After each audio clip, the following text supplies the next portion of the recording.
Hi, my name is Fana and I'm going to give you a really quick crash course on how to make a sigil. So before I start, I need to let you know I've tried to make this video probably 4 times already, and every time I make it, the audio cracks out on me or I end up making it way too long. So I'm trying to just give you the basics. It's not going to be the best, most informative video, but it'll at least give you an idea of what you need to do. So if you don't know what a sigil is essentially just a symbol made out of letters, made out of words, made out of a phrase that is supposed to help you in some area of your life. It's kind of a little spell in a symbol. So it's best to do this if you're in a circle or if you're in a place where you're not going to be disturbed and you can focus. It takes anywhere from 10 to 30 minutes, I'd say, depending on how much energy you want to put into the sigil as well as how experienced you are. I like having them in my arsenal because they're free as long as you have a paper and pencil handy. And if you put more energy into it, it's really simple. I mean, all you gotta do is focus your intent and you have a whole spell and a tiny little symbol. So there's definitely a lot of perks to them. Doesn't require a huge ritual or anything like that. You don't need a whole lot of stuff to do it. All you need is a paper and a pencil. So if you're going to be doing it in a circle, get everything you need for that and get your paper and pen ready. So the first thing you want to do is just think of what you want. What's going to help your life get better? If there's a specific situation that you're having trouble with, how would that be solved?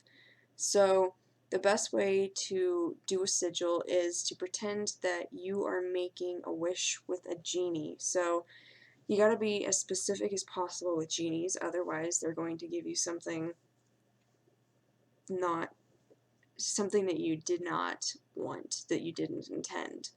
And it may be, technically the genie granted your wish, but it's not exactly what you wanted. So make sure that you're being as specific as possible. That's definitely like the main thing that you want to do. The second thing that I would say is always make sure that you're doing your sigils in the now as opposed to in the future. So instead of saying I will get the job, say I have the job. So, but I made a sample guide thing. It's not the best. I didn't put a whole lot into it. It's just basically to show you how to do it. So, I've seen a lot of sigils. I've seen sigils from helping you get over your anxiety to helping you find love, helping you get a job, get a promotion, get money, all that kind of stuff. I've even seen one that was for keeping your Hot Pocket from burning in the microwave. So literally anything that you want that you think could improve your life. So once you're in your circle, just focus on what you want and how it's going to change your life if you do end up manifesting this. And then once you get into that frame of mind where you know what you want and what would help you get what you want, then write down what it is that you want. So I'm using this as an example. So let's just say that you've been having problems with your car, mechanical, you don't have the money to fix it right now. That's perfect. So we start with this statement here: my car will stop breaking down. Then you want to go back and you want to amend it, because the third thing that you want to remember about sigils is that you don't want to have anything negative in them. Even if it's to fix a negative problem, you wouldn't want to word it negatively. So instead, I ended up putting it like this because it's less negative. So my car will not have any mechanical problems. And then you go back again and you take a peek and you see if there's anything that you can do to fix that. So my car does not have any mechanical problems. So again, we want to make sure that it is in the now, not in the future. The reason that we do that is because while you may say my car will not have any mechanical problems, maybe eventually it's not going to have any mechanical problems. Maybe the next person that owns it isn't going to have any mechanical problems with it, but that doesn't really mean anything to you right here, right now. So, present tense. So at this point, you just want to go through your statement and see if there's any way that you can cut it down a little bit or make it more specific or change the wording to something that you feel is more appropriate. I think my final statement is going to be this: my car runs smoothly and is reliable. I feel like that is positive, it is present, and it is specific. So those are pretty good points. At this point, what you're going to do is you're going to take all of the vowels and repeating letters out of your statement. So, and that's really simple. Just go through it, and if you have an M that repeats, like M here and M here, you just cross it out. So we go down here, and at this point you can see I kind of did most of it. I just crossed it out. It makes it more visually easy to do it. So I wrote down the letters here, and then I crossed out some of them that were repeating again, and I get lower and lower. And then at this point, you know, once you have this big-ass list of letters here at the bottom, you want to keep weaseling it down pretty much so that it's not as complicated to make the sigil, because eventually we're going to put these letters into one symbol by breaking up the letters and rearranging them and everything. So if you have like 17 letters, it's going to be a little complicated. So I take the main points of what I want. So my car is reliable and smooth. So I feel like that's the main point, and I'm focusing this entire time on how much it would mean to me if my car would stop having mechanical problems, and how much it would mean to me if my car ran smoothly and got me from A to B without any problems. So my intent is coming straight from my brain and out my arm and into my pen and onto the paper, making the letters, which will eventually make the sigils. So I did decide to keep just C, R, and S. Now when you first start, it's going to look just like letters. You know, it's going to be obvious that it's letters. Then you're going to keep on breaking down the letters and getting a little bit more complicated. Instead of just looking like this where it's clearly letters, you're going to make it look like it's not letters and you couldn't read it. You know what it means, but it's a symbol now. It's not just letters, it's a symbol. So you just work through it, and I found this one to be difficult, actually, doing C, R, and S. But again, I did this really quickly. It's just your very, very generic guide on how to technically make a sigil. But yeah, so once you get done here, a lot of people like to do circles around theirs, and I think a lot of that has to do with it being all in one confined area, and it just makes it easier, and it's also sort of an aesthetic thing. If you just like it better, if you like the circle better, feel free. I actually did the circle because if you take the C and then the part of the R and then you flip it, it makes a circle. So, but that's the point, is you're supposed to break down the letters so you can tear off the R's leg and then take off the little bump on the R and mess it around and put the S in a weird position or flip it. It's not uniform. It's not like there's one way to do it and there's one way not to do it. It's just, you just do it. So work with it, and then find something that you like. Find one of these at the bottom or in the middle or in the top somewhere that you're like, you know, that looks the most symbolic to me. You're the one that knows what this means. You're the one that's putting all of your intent into this as you write it and as you create it. So it's got to be something that you like. So at the very end, I decided that I like this one. So I liked that one, and then I turned it into that. And it doesn't matter if I were to show you where the letters are or anything, because at this point it's not letters, it's just intent.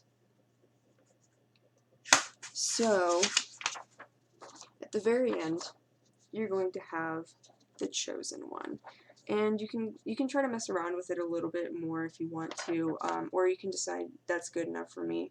I like the way that it turned out like this, so that's my finished product, is going to be this guy here. Now for this particular sigil, I think it's totally fine just to keep it as is without adding anything else to it. I'm happy with it. If you were to do the same sigil, you might not be happy with it. You might want to add more to it. And that's fantastic, because you can add anything you want to it. So always remember, you know, what your symbols are that you're working with. Any other symbols that might mean anything to you. Literally anything that might help you get what you want. So maybe like your goddess symbol or your god symbol or any deities, anything like that. Anything that you feel is specific enough to what you need, it's going to be great. So it's going to just help you in the long run, basically. So you could add any of these symbols, you could add any of your symbols, you could add dots, numbers, dashes, you could make different colors even, you could color in spaces, and then at the very end, whatever you feel is complete, and you'll just know when it's complete. You'll just know this is done, this is exactly how it's supposed to be. So at the very end, you have your finished sigil, and you pat yourself on the back because the hard work is over. So for the use of sigils, there's a little bit of debate amongst the witchy community on what the best way is to use a sigil. I think traditionally it was really giving it back to the earth. So if I finish my sigil on a piece of paper, I'm going to take that piece of paper with my sigil, and maybe I go outside and I bury it, or I go outside and I put it in the river, or I go outside and I light it on fire. If you do any of those things where you give it back to the elements, I would make sure to keep in mind that the universe will only put forth the amount of energy that you put forth. It'll match you 50-50 pretty much. So if you do a fire spell on, I'm sorry, if you do set it on fire, for instance, that's considered a fire spell, because I would consider sigil work to be spell work. So if you light it on fire, that's a fire spell. And fire spells are great for specific reasons if you need something fast. But say you were trying to quit a bad habit, you want to stop smoking, and you make a sigil for that, then you go and set it on fire. It's not going to get you anywhere because you're not putting forth that same amount of energy. You have to make sure that you know that if you want to quit smoking, you have to have the willpower to stop yourself, and all you need is that extra help from the universe. So for that, I would probably bury it, because earth spells are slower and they take more time to manifest and everything like that. I mean, as great as it would be to just go light a sigil on fire to stop smoking and then poof, you're done. You don't ever need to pick up a cigarette again. It's not realistic, and it's not fair to ask more from the universe than you are willing to give. So anyway, now that that little rant is over, the other way that you could use sigils, I mean, there's a lot of ways that you could use sigils. If you're not going to give it back to the elements, and by the way, the idea with that is that you put forth all of the energy into this one sigil, and then you give it back to the elements, it throws that out into the universe, and then it boomerangs back to you, and you get what you want. So, the other ways that you can use it, that I personally prefer when I make sigils, is keeping the sigil and writing out on things that you have around you just to remind yourself that that's what's going to empower you.